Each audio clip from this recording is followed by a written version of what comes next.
Well, we teach what we call a no-lose method of conflict resolution. When a problem comes up, a conflict, when a child is behaving in ways that are interfering with other people, either his teacher or other students, we say this is a conflict. Now, how does this get resolved? Really, most teachers and most parents use what we call win-lose methods of resolving conflict, where the parent wins and the child loses. This is what we call using authority. I decide how our conflict is going to be resolved, and then I use my power over the child to get him to adopt my solution. The other situation is where you let the child win. Now, there are many teachers that are very, very permissive, allow the child to do whatever he wants to do, and this is a chaotic situation. Children don't like this either.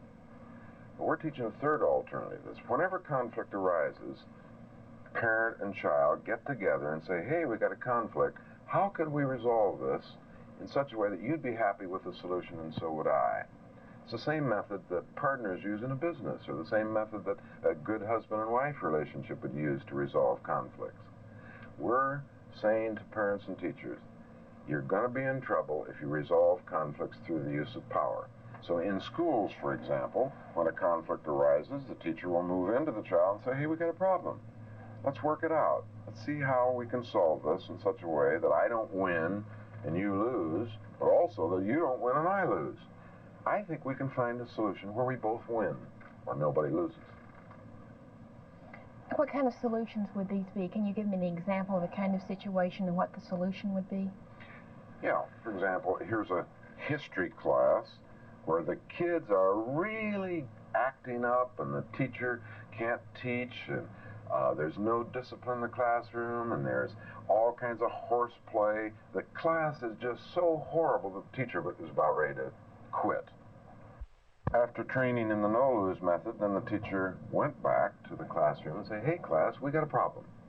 I'm supposed to teach history, and yet obviously something's wrong. We have problems here in the classroom. You're not willing to learn. How might we resolve this conflict that we have?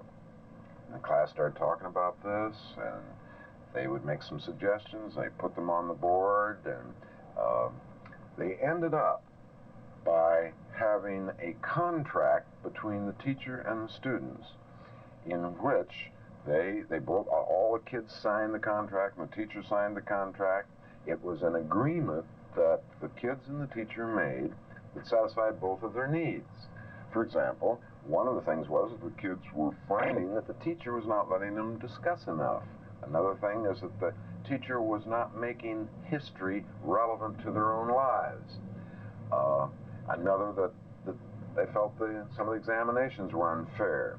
So the teacher had to make modifications in her behavior, but as a result of this contract, gosh, the kids started learning. There was discipline in the classroom. The kids liked the teacher better, and it was a whole different climate in which the teacher got her needs to teach history met, and the kids got some of their needs met, and they enjoyed the class a lot more.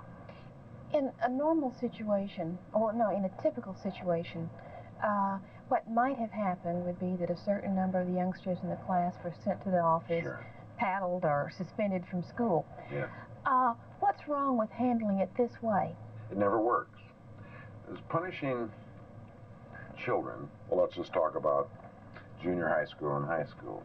Punishing kids just does not work. It does not result in their coming back and being good. As a matter of fact, it results in just the opposite. When you punish a child, he goes back and he's going to get back at the punisher in some way. So kids are going to retaliate, they're going to lie, they're going to cheat. The use of power and punishment to control another person, in the end, is going to fail, because the one who gets punished is going to get back at the punisher. And this is what we see kids doing.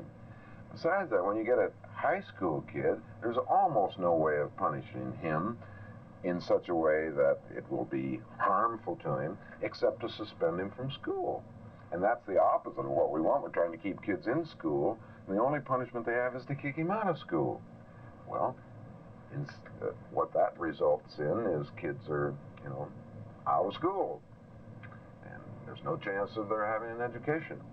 Now, if school is made tough enough with a lot of punishment, kids may drop out of school. They're not going to stick around and get punished. So I think we're finding punishment as a way of controlling children is outmoded, like by 2,000 years.